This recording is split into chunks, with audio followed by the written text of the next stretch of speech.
محکمہ social welfare کے زیر اہتمام ادارہ دارالفلاح میں وظائف و سلائی مشینوں کی تقسیم کے حوالہ سے تقریب کا انعقاد کیا گیا، جس کے مہمان خصوصی کمشنر میرپور ڈویژن چودھری محمد طیب تھے۔ تقریب کو چار چاند لگانے کے لیے ادارہ میں زیر تعلیم خواتین کے ہاتھوں سے بنائی گئی اشیاء کی نمائش بھی کی گئی، جس میں مختلف کپڑوں کا ڈیزائن اور گھروں میں استعمال ہونے والی عام اشیاء سمیت بے شمار سجاوٹ کے لیے رکھی گئی اشیاء کے سٹالز کا مہمان خصوصی کو وزٹ کروایا گیا۔ تقریب میں ڈسٹرکٹ سوشل ویلفیئر افیسر ملک نثار، انچارج ادارہ دارالفلاح مس شاہین راشد سمیت مہمانان گرامی، انچارج ادارہ برائے خواتین مس عامرہ گل اور legal adviser Asma Ali Shan advocate نے بھی شرکت کی۔ تقریب میں جہاں خواتین کی بڑی تعداد موجود تھی، وہیں کمشنر میرپور ڈویژن چودھری محمد طیب نے بچیوں کو وظائف اور خواتین میں سلائی مشینیں تقسیم کی۔ کمشنر میرپور ڈویژن نے اپنے خطاب میں ادارہ کے مسائل کو حل کروانے اور بلڈنگ کی خستہ حالی پر بھی عملی اقدامات اٹھانے کی یقین دہانی کروائی۔ مجھے بڑی خوشی ہوئی یہاں پہ آ کے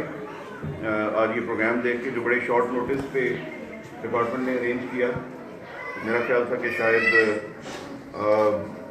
اس طرح کے پروگرام کی تیاری کے لیے انہیں کافی وقت چاہیے ہوگا، لیکن بڑے مختصر نوٹس پہ انہوں نے اس کو کیا، اور اس کی جو مناسبت ہے، اگر اس کو ہم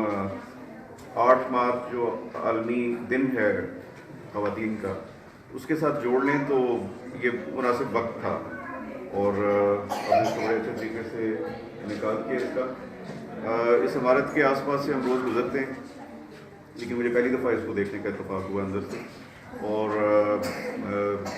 جو ایکچوئل صورتحال جس میں آپ لوگ کام کر رہے ہیں، یا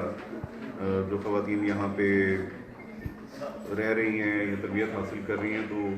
اس کو کنڈیشن کو دیکھنے کا مجھے موقع ملا۔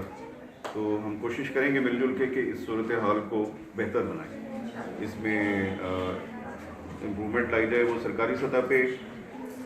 ممکن ہو سکے گا تو اس کو کریں گے، اور اگر ہمیں اس کے لیے تعاون حاصل کرنا پڑا غیر سرکاری تنظیموں کا، تو اس کو بھی حاصل کرنے کی کوشش کریں گے، تاکہ جس بھی طریقے سے ہو سکے اس کو ہم بہتر سے بہتر بنائیں۔